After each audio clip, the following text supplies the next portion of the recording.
Hi guys, and welcome to another Steve review. Today I'm going to talk about a new, beautiful stop animation film that I just recently went to see, and it's called Anomilisa. It's amazing, groundbreaking. I would say for stop animation, for how real the models and sets immerses you in this story that is very complex and very a character study on this one guy, Michael Stone, who is going through a midlife crisis with his marriage, his life, just rethinking his whole life, what he's trying to aspire to be, and basically it's amazing, guys. I suggest you go and watch it. The story mainly focuses around Michael Stone's character as he's going to this new conference, but I would say the underlying story is mainly about him trying to invent a new life for himself because he's kind of fed up. Just feels very lonely in his life. His marriage doesn't.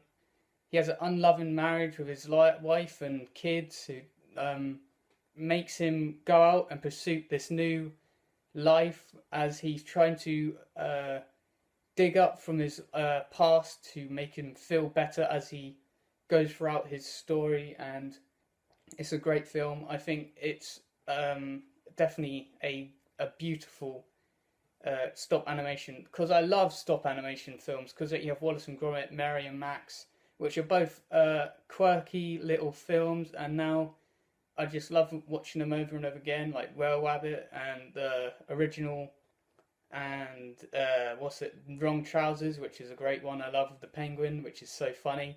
But what I love how this film, it like uses its stop animation in like nightmare sequences, and you can easily immerse yourself in this universe because the characters are so well written and so well acted by the actors they got to voice for the Michael, the lady, and most of the staff, which are amazing. The sets just look very realistic.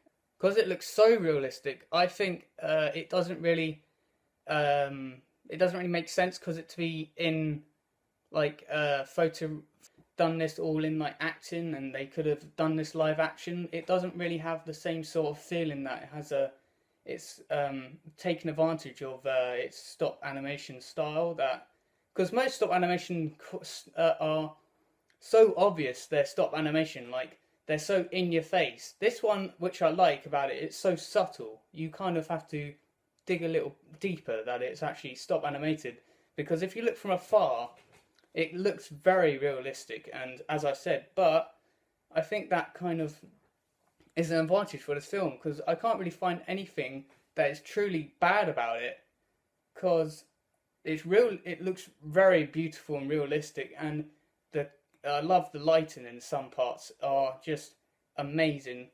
In a whole, I would say it's a 4.7 out of 5, because as I said, from what I thought, it didn't really need to be in a stop animation style. Like it's too different compared to other stop animation styles like Wallace and Gromit, most Tim Burton films, but they have their own style, and this style isn't the same as theirs, which I kind of accept, and therefore it's a 4.7 out of 5.